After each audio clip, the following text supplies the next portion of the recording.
Today on Artbeat, we catch up with Joe Davis. I say caught up with him specifically because Joe is a very busy guy. He's a poet, a spoken word artist, and an educator.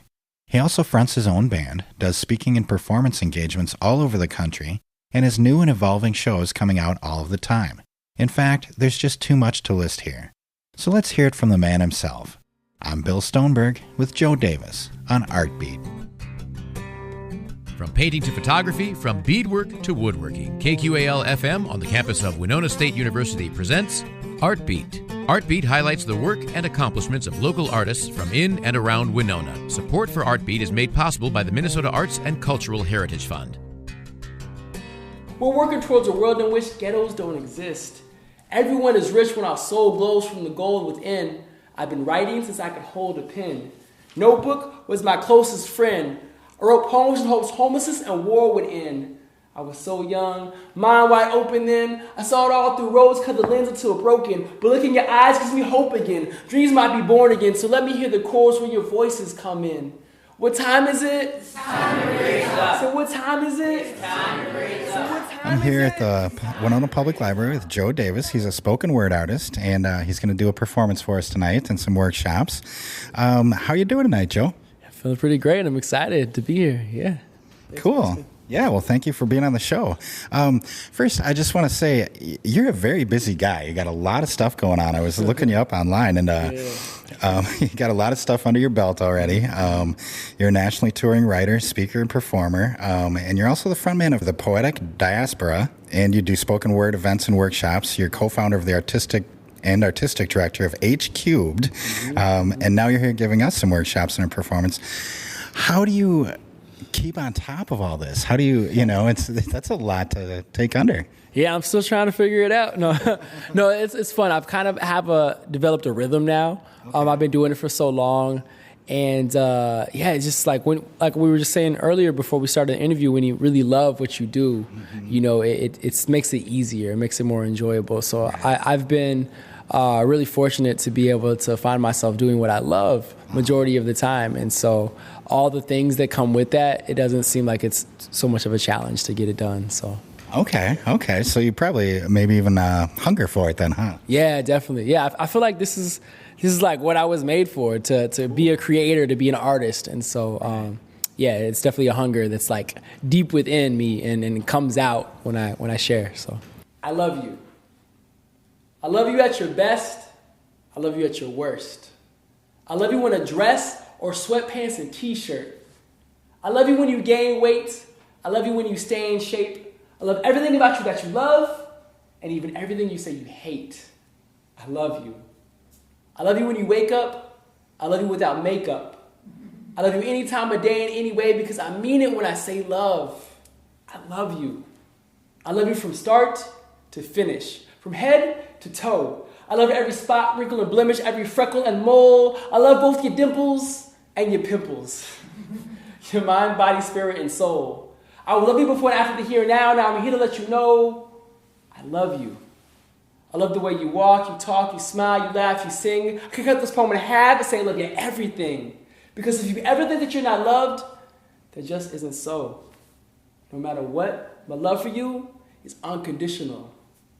I will love you forever and a day. And today is the day I will forever say, I will love you just the same. When your hair turns dusty gray, I will love you just because I love you always. Spoken word and poetry seem to be a common theme throughout, a lot of the stuff you do. Yeah.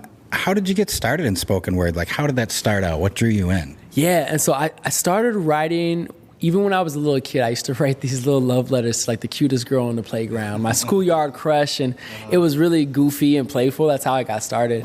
And then it got more serious for me because I got sick when I was really young. I was diagnosed with what's called atopic dermatitis, or more commonly known as eczema. Okay. And so it's a skin condition, and it inflamed my entire body from head to toe. Oh, wow. And so I would miss a lot of school. I was hospitalized, and I was going through this time of struggle, but I'd already developed a practice of writing. And so I used writing as a way for me to have a sense of healing.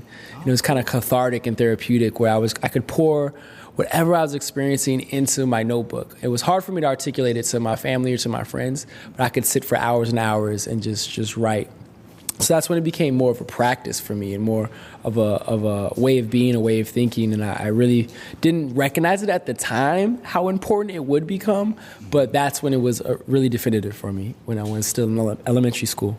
Okay. And then, it seems like when things get like kind of, like you said, like therapeutic and cathartic like that, it's almost, when you pick something up that does that, it's almost like a way of life, it seems like, or a way to walk through the world, I mean, is that how it feels? Yeah, definitely. I kind of look at the world through the lens of poetry. Like I see metaphors all around me, and I use art as a catalyst for conversations, for action, for building relationships, building community. So definitely.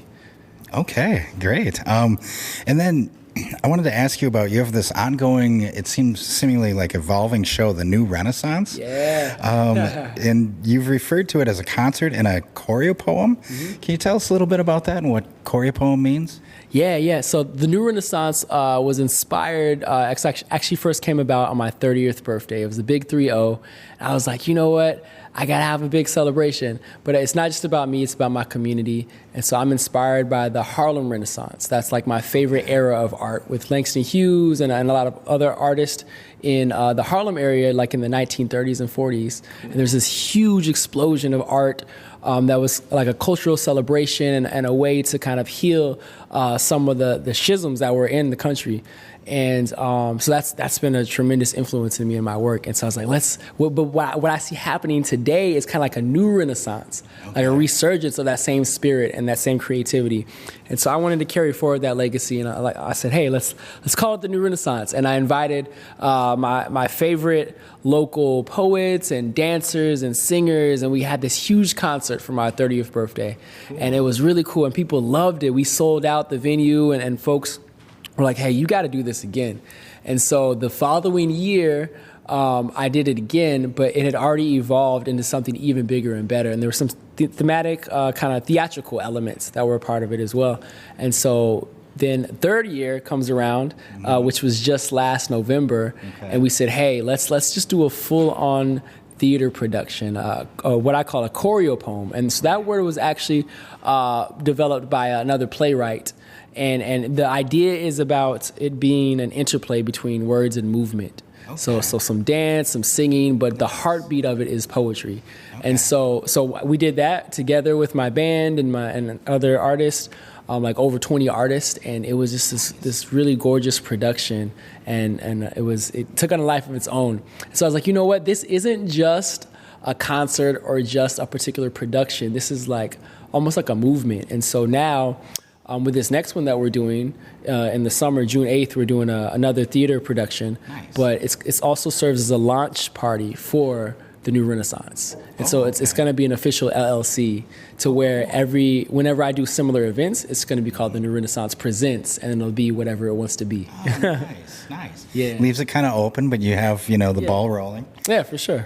So. Okay. And then that's fantastic. So then does the Poet Diaspora, do you guys play at the New Renaissance then too? We do, yeah, almost, actually every single time. So we played throughout the year at different venues, locally and nationally. A lot of local stuff in the Twin Cities. Okay. But we've gone everywhere from North Dakota to North Carolina, whenever we get called out. And so every time I do the New Renaissance, they're the band there as well. Okay. So yeah. Actually, this particular production, I'm excited because the play centers around my bandmates and myself, and we're what I call astrophysicists. Okay. Or Afrophysicists, sorry. Okay. And so we're these scientists that have discovered in the future that music can open up portals to like other worlds. And so that's the whole premise of the play, is like every time we play a song, we teleport to a different place, and we meet different characters, and we're trying to heal the world through music. So. Cool. Oh, that's awesome. I like it. And that's July? That'll be Saturday, June 8th at the Lab Theater in kind of a North Minneapolis area. Yep. Okay. We've each been called to this place, this time and this season. You may not yet know the rhyme or the reason. You may not feel, think, or believe in the same things I believe in, but we've been asked to show up. Show up wherever you are from. You can come here to be free. Bring your full self, both your head and your heart, your hands and your feet, And anything and everything infinitely beyond any duality or sexuality, gender, race, age, or ability, we all have the ability to be. Without you, I am incomplete. Without you, there is no we. I need you not just to survive, but to thrive, to come fully awake and alive with potential and possibility. Join me at the table, for it is wide and there is lots of food to eat. So show up and be fed and feed others, satiating a different kind of hunger, fueling the fire in our bellies. No matter what journey you're on, where you've been, or what you've done, all will be well when we're all welcome to laugh, cry, dance, write, breathe, and bleed into the margins and follow the call to the farthest reaches of who we are. Whether you run, walk, crawl, even if you fall, we fall in love. But just show up. Show up to answer the call to justice, to transform both the soul and the bodily world the soul inhabits. Show up with all your awkwardness and bad habits. Show up with your doubts and questions, knowing here you can ask them. Show up with your wounds and your scars. We all have baggage. But just know that together, we can unpack it. This is no mistake. You are not here by accident. You are here to share the stories of your sacred passage. You are the only you that ever has been. You are not the magician. You are the magic. So show up to this place here where there's no grace period. There's only grace, period. Bring your fears and insecurities. Let us marvel in the mystery. Let us listen to each other to life with a deep, holy listening. Can you hear it? Can you hear it? That is the sound of the genuine within you. The spirit stirring near you, but if you don't show up, how can anyone hear you? Show up, even if you don't know for certain. You may have the truth and healing for which this world is searching.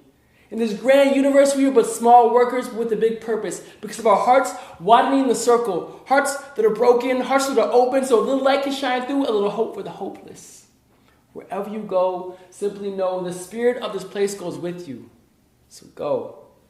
Ready with sleeves rolled up, always growing, never fully grown up. Ready with all your heart, mind, body, and soul, simply to show up. Thank you for showing up. So the poetic diaspora, what can we expect to see at just like a show of just the band? Yeah, so the way I like to compare us is if folks are familiar with a hip-hop band called The Roots, or a band called the Black Eyed Peas, I like to say we're the poetry version of that. Oh, cool. And so we're a dynamic ensemble. So I'm the front man, so I'm oftentimes like the one who's organizing the songs and organizing the performances. And I'll be in the front doing poetry or rapping, but then we also have singers. Nice. A couple of really powerhouse vocalists, singers in the full band, drums, guitar, keys, bass, all of that. And so a lot of the instrumentalists are multi-instrumentalists. So at any time, they might hop up and switch places with somebody else and play a different instrument.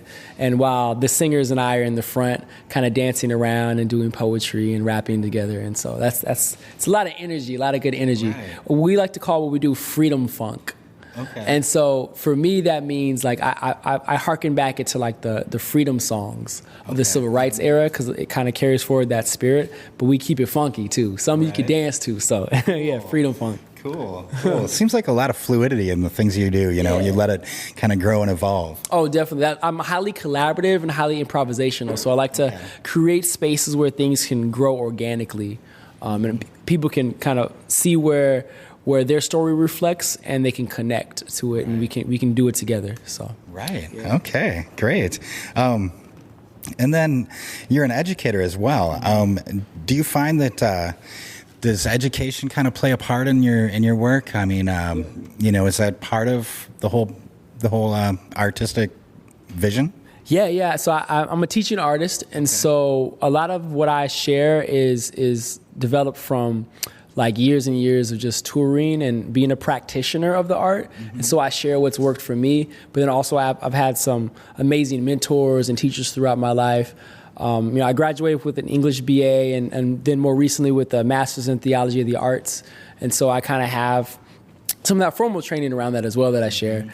But I just like to get people in the room and try to show that anybody and everybody can be an artist. Because there's this tension around it where people are afraid, because I think we think it has to be a certain perfectionistic way.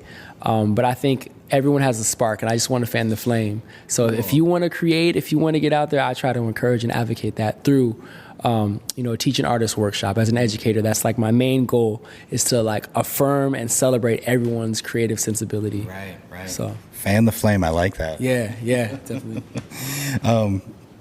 So, and then back to, we mentioned H Cubed a little bit before. It's described as a monthly event series centering on healing through the arts. Can you tell us a little bit about that kind of show? Yeah, and so that was actually birthed out of a response to the community that I live in. I live in North Minneapolis. We actually, sadly, we had a young man who was killed in the community, and we were grieving the loss, and we were saying, how can we find healing? How can we find the space to express like this frustration and this longing that we have?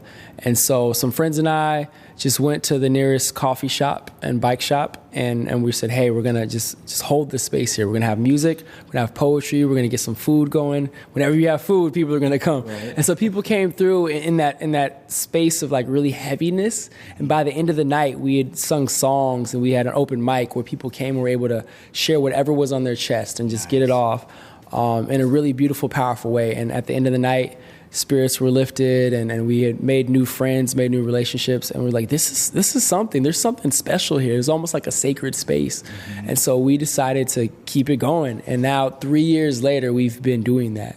Oh, wow. And so we say it's a movement about healing through the arts. And so again, I kind of said it earlier, but using art as a catalyst, really, to get into deeper conversations. A lot of times we'll talk about systemic issues or tragedy or trauma or some of the things that we won't normally find ourselves talking about, or that's not easy to talk about. Mm-hmm. But art can have an access point for people, and we'll get in deeper with that. And the hope is by the end of the night, we feel a bit freer. Right. Yeah. And probably a little stronger as a community as well. Yeah, absolutely. We want to empower people, empower voices. We say empowering marginalized voices who may not always have the opportunity or the space to be heard or to be seen, and we want to create that for them. So. Cool. Wow, you got a lot going on. Yeah. Which I feel like I'm kind of rushing you through these, but you got so much going on. Yeah. Well, why is it that you think the arts can be so healing? Well, I mean, it really goes back to my story, my personal story. It's like, I've heard this saying, we teach the lessons that we most need to be taught, or we preach the messages that we most need to be preached. And so for me, this work that I'm doing, I see myself in a lot of the people that I work with. I'm like, because I started off as someone who needed that sense of healing and that sense of power and needed to be seen and needed to be heard. And I found some of that through art and through community. And so that's why it means so much to me, because if I can share that a little bit with somebody else, then I've accomplished my goal. Like, that's what I want to do. If I can just connect that with one person, then it's a beautiful thing. Cool. Well, it sounds like you're probably connecting a lot more than just one person. I hope so. That's the hope. I like to say we may not be all powerful, but we are all powerful. And you got to think about that for a minute. We don't have like the almighty power, right? But we do, each and every one of us, have a certain amount of power within our capacity, within our sphere of influence. We can do small things, because all big things are created by small changes. And so I think if we each do our part, we can create whatever changes we want to make. The world is going to be what we make it. And so that's kind of what this piece is about, cultivating that compassion. It's called humanity. If I could have any superpower in the world, it would be to make everyone, everywhere, feel true empathy. Not just some simple, sentimental, emotional coexistence, no, but a deep, heart-wrenching, soul-clenching conviction. To feel as another feels, to see as another sees, to breathe not only the same air, but with the same lungs another breathes. Life lived with instead of against. Then we will truly understand what it means to understand, learning to let mercy have the upper hand, not splintered in self-centeredness, but our family's reunion, remembering, remending into our interdependency, so intimate link that we begin to befriend even our enemies. As the strong defend the weak, bowing to empower the gentle and the meek, Muslim, Jew, and Christian, poor and rich, soldiers and politicians, mothers, fathers, and children would all change position. Not of opposition, but walking in opposite skin. Likewise, eyes exchanging vision until we bear the single burden of sharing the same difference. Then we will witness what only an altered heart can see, the death of division and the birth of empathy. The only superhuman ability we really need is the instilling a universal vulnerability. For there's no truer form of virtue and nobility than to repay harm with help, or return hate with humility, to exchange revenge and retaliation with forgiveness and relation. If we see no space for love, then it's our choice to make one. And until that day comes, we will sing the same song of one hope, one blood, one nation, one love, one tribe, one family, but many races, but one humanity. That's that piece right there. Since you're so drawn to the spoken word, do you think that that's more powerful than just the written word, or do they both have their own space? Yeah, I think they both have their own power. And it just depends on the particular context and what you want to accomplish, how you want to connect with people. Because there's something special about words on the page and how you can keep coming back to them again and again, and they're always going to be there for you. And you can have new interpretations when fresh eyes come. But with the spoken word, there's more of a personality to it, an intimacy to it, I think, because whoever is saying it, a part of them is, I think, more intimately, more deeply connected to it than just the words written on the page. But they both serve different purposes at different times, for sure. Okay. Yeah. How can people find out more? You've got so much going on. How can people find out more about your events and where you're going to be at? Yeah, I would say the easiest way is probably going to joedavispoetry.com.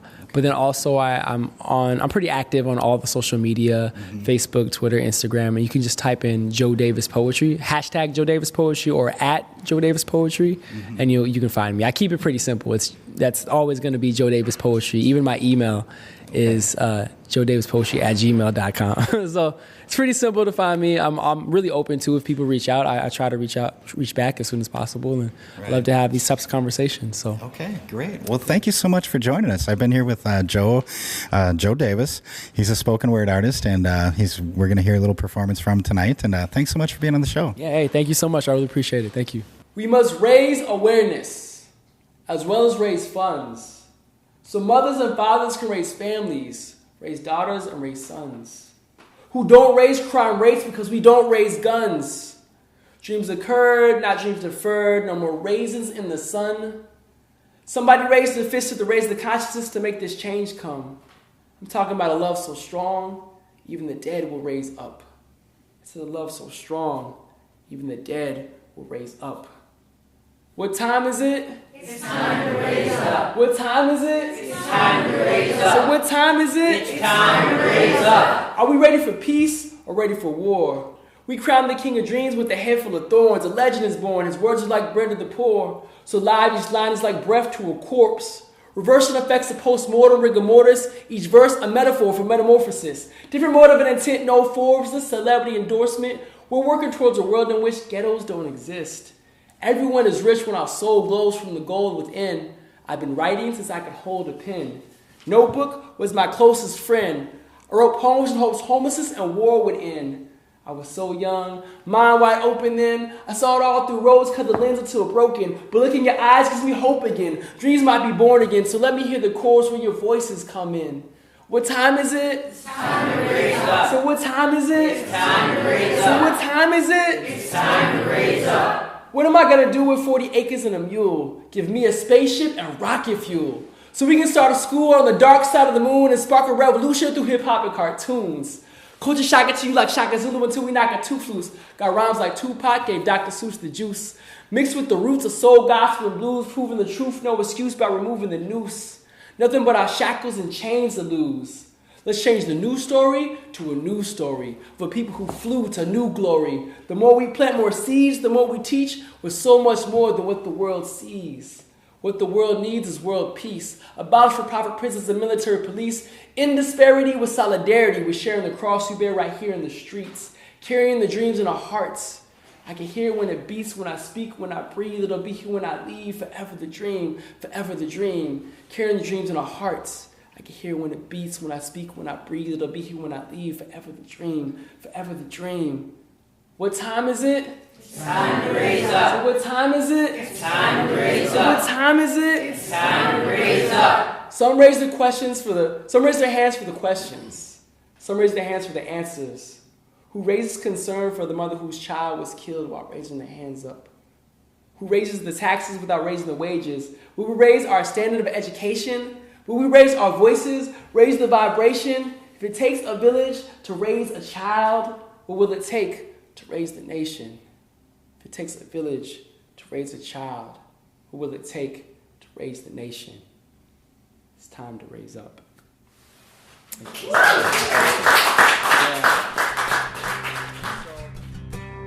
Thanks again to Joe Davis for joining us today on Artbeat.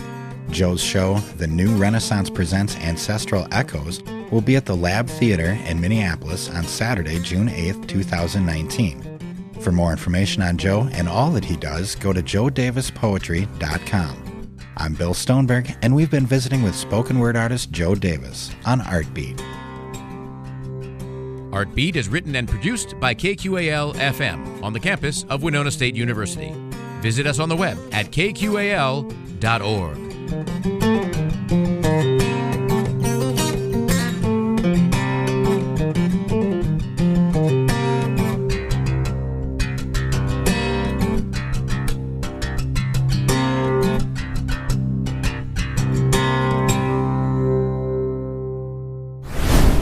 Is art an important part of your life? Tune into Artbeat Tuesdays at 12:30 right here on 89.5 KQAL. Artbeat is made possible by a grant from the Minnesota Arts and Cultural Heritage Fund.